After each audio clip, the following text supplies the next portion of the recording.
Dračí letka a druhy karet. V dračí letce jsou 4 druhy karet. Události, které reprezentují vlastně počet kol, po kterou ta hra samotná probíhá. Základní a testovaný počet kol je 24. Pokud si to člověk chce udělat těžší, tak klidně dejte na 18, pokud lehčí, tak klidně 27.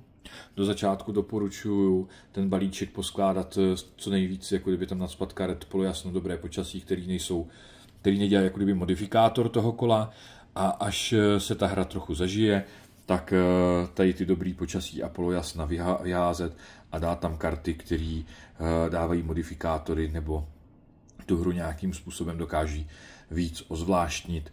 Samozřejmě zase záleží i na věku hráče, který dračí letku hraje. Potom samozřejmě jsou dračí karty dračí letky se zlatýma šupinama, karty skřetích draků s hnědýma šlupinama.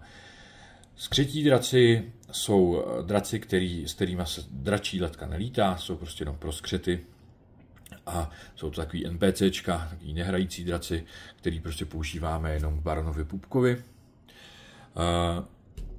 Draci pro dračí letku mají zlatý šupiny a to jsou draci, který se potom staví do dračí letky hráče. Každá karta draka má název, obrázek, pokud je, tak zvláštní schopnost, popis draka, jeho statistiky, jeho odvahu a jeho element. To stejný má i skřetí draci. Skřetí draky člověk pozná tady podle toho oranžového rámečku a základní skřetí draci mají vlastně i podbarvený hnědo-oranžově ten nápis. Vlastně je poznat, že baron Pupek a Mechoušek skřetí drak mají totožný design.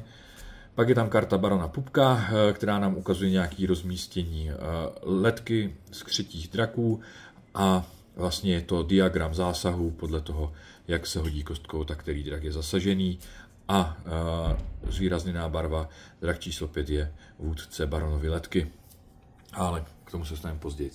A pak tady máme karty vylepšení. Karty vylepšení mají fialové šupinky.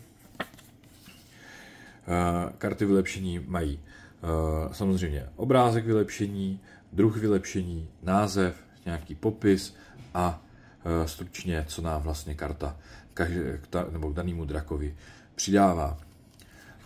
Vylepšením se vrátím, protože vylepšení je vlastně ve hře nejvíc a jsou to jako kdyby karty, které nejvíc hýbou hrou a mají rozsáhlejší pravidla.